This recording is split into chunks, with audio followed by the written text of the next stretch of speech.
Buen día, mi nombre es Esmeralda Chávez y hoy les voy a hablar acerca del tema de los actos perjudiciales en materia de derecho procesal civil y en base al Código de Procedimientos Civiles del Estado de Sinaloa. Los actos perjudiciales se pueden definir como todos aquellos trámites, diligencias y gestiones que se desenvuelven ante los tribunales o autoridades de otro tipo y que los sistemas procesales consideran convenientes, necesarios o indispensables para dar posteriormente lugar al inicio o al éxito de un proceso.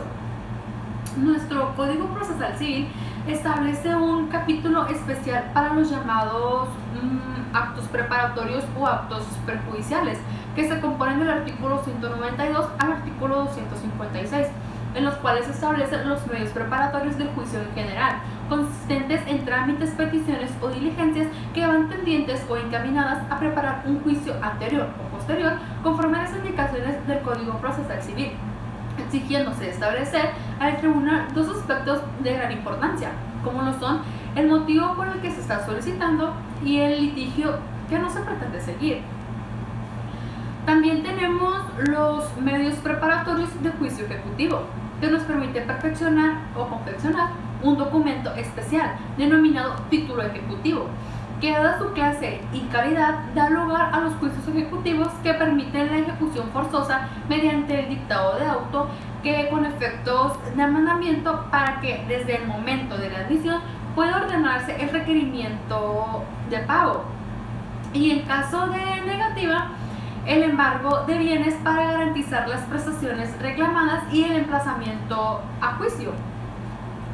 A través de la preparación del juicio arbitral podemos designar un árbitro cuando existan diferencias entre las partes contratantes. Si existe cláusula compromisoria para la designación del árbitro y este no fue designado en el documento, o bien el designado se niega a cumplir con su encargo, a través de las preliminares de consignación, el deudor podrá liberarse de su obligación cuando el acreedor se rehúse a recibir la prestación debida o dar el documento justificado de pago o cuando se trate de persona incierta o incapaz de recibir la cosa. A través de la separación de persona como acto prejudicial, el cónyuge que pretenda demandar, denunciar o querellarse contra su cónyuge podrá solicitar su separación para no incurrir en responsabilidad alguna. Como mencioné anteriormente, nuestro Código Procesal Civil establece los actos prejudiciales en sus artículos del 192 al 256 y en su capítulo primero encontramos los medios preparatorios del juicio en general, estableciendo en él los requisitos de cómo debemos de prepararnos para un juicio. El juez puede disponer lo que crea conveniente cuando se pide la exhibición de un protocolo o de cualquier documento archivado. La diligencia se practicará en la oficina del notario o en la oficina respectiva, sin que en ningún caso salgan de ellos los documentos que sean los originales. Promovido el juicio, el tribunal, a solicitud del que hubiera pedido la preparación, mandará agregar las diligencias practicadas para que surtan sus efectos. Si el tenedor del documento o cosa mueble fuere el mismo a quien se va a demandar y sin causa alguna se niega a exhibirlos, se obligará por los medios legales y aun si así se resiste a la exhibición, los destruye o los deteriora o los oculta, pagará los daños y perjuicios que se hubieran seguido, quedando además sujeto a la responsabilidad criminal en que se hubiere incurrido. En el capítulo 2 tenemos los medios preparatorios del juicio ejecutivo, donde nos dice que puede prepararse el juicio ejecutivo pidiendo al deudor confesión judicial bajo protesta de decir la verdad, y el juez señalará día y hora para la comparecencia. En este caso, el deudor habrá de estar en el lugar del juicio cuando se le haga la citación. Esta deberá de ser personal, expresándose en la notificación el objeto de la diligencia, la cantidad que se reclama y la causa del deber. El documento privado que contenga la deuda líquida y sea a plazo cumplido dará mérito para que el juez ordene el requerimiento de pago como preliminar del embargo. Este se practicará en caso de no hacerse pleno. En el capítulo 3 encontramos la separación de persona como acto prejudicial. refiriéndose a que el que intente demandar, denunciar o querellarse contra su cónyuge podrá solicitar su separación al juez de primera instancia correspondiente, ya que solo los jueces de primera instancia pueden declarar la separación,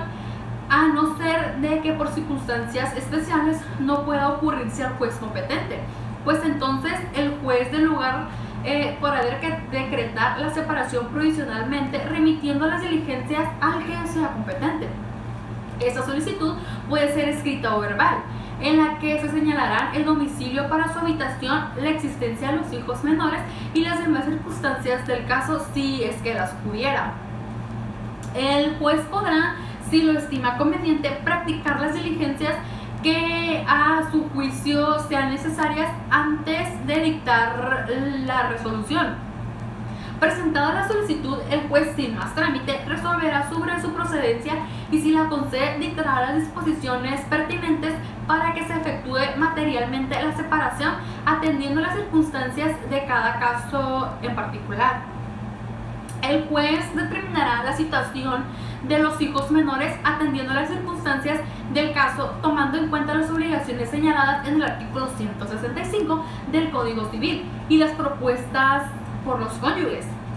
Si el juez que decretó la separación no fuere el que debía conocer del negocio principal, remitirá las diligencias practicadas al que fuera competente, quien confirmará en su caso la decisión dictada con motivo de la separación, siguiendo el juicio su curso legal. Y bien, en el capítulo 5 encontramos las preliminares de la consignación, estableciendo que si el acreedor se rehúsa a recibir la prestación debida o dar el documento justificativo de pago, o si hubiere persona incierta o incapaz de recibir, podrá el deudor liberarse de la obligación, haciendo consignación de la cosa.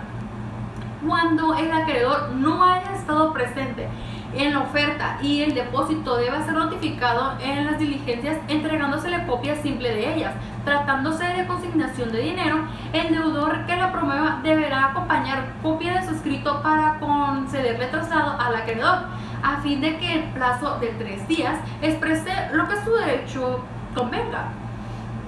Si no lo hace, el juez, sin más trámite, aprobará la consignación, declarando extinguida la obligación hasta por el monto de la cantidad consignada. Y pues en el capítulo 6 están las providencias precautorias. Estas solo pueden dictarse para impedir que una persona se ausente del lugar donde ha de hacerse la demanda. También se usan para impedir que un deudor evada el cumplimiento de sus obligaciones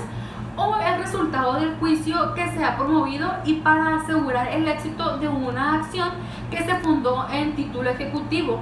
que constituya prueba preestablecida de acuerdo a la ley. En el primer caso, basta la petición del actor para que se notifique al demandado que no se ausente del lugar en el que se hace el juicio, sin dejar un apoderado. El embargo podrá ser expresado el valor de la demanda o la cosa que se reclame. El juez lo decretará de plano, fijando la cantidad por la cual haya de practicarse la diligencia y los bienes en que deba ejecutarse. Si el demandado consigna el valor u objeto reclamado, no se llevará adelante la providencia, o se levantará la que se hubiere dictado. Igualmente, cuando la providencia no se haya decretado por virtud de la presentación de un título ejecutivo, si el deudor o ejecutado da fianza bastante, también se levantará la providencia. El que pida una providencia precautoria deberá entablar la demanda cuando proceda, dentro de los 3 días siguientes a la ejecución de la providencia. Si el que ha solicitado la providencia no entabla la demanda dentro del término fijado, o si entablada la demanda fuera absuelto el reo, pagará a su contrario una pena. De las providencias precautorias queda responsable el que las pida, y no podrá decretarse sin que el solicitante dé fianza para responder la indemnización, ni las multas ni el requisito de la fianza podrán exigirse al promovente, de acuerdo con la fracción tercera del artículo 234. En los procesos de derecho familiar tampoco estarán obligados a otorgar fianza a quienes actúen en nombre de menores incapaces. En los casos de obra nueva o peligrosa, el tribunal nombrará un perito para que dentro de un plazo que no exceda de 3 días examine la obra y rinda dictamen sobre el perjuicio que ocasione o puede ocasionar en los intereses del promovente o bien del Estado o del público. Si el dictamen confirma la amenaza denunciada, se tomarán las medidas prudentes en lo que marque la ley para evitar un daño. La obra deberá suspenderse luego que se notifique al dueño o al encargado de la obra o los que la estén ejecutando. El dueño de la obra tiene el derecho de pedir autorización para continuarla, mientras se resuelve el juicio sobre la suspensión definitiva o su demolición, siempre que otorgue fianza bastante que será calificada por el tribunal para responder de la demolición y de los daños y perjuicios que sigan en sus respectivos casos.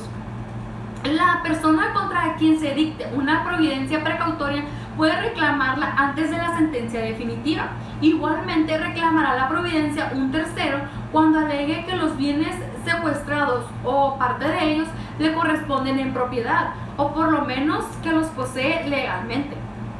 Reclamada la providencia, la oposición se tramitará para que los incidentes que establece la ley, la resolución que se dicte será apelable en efecto devolutivo.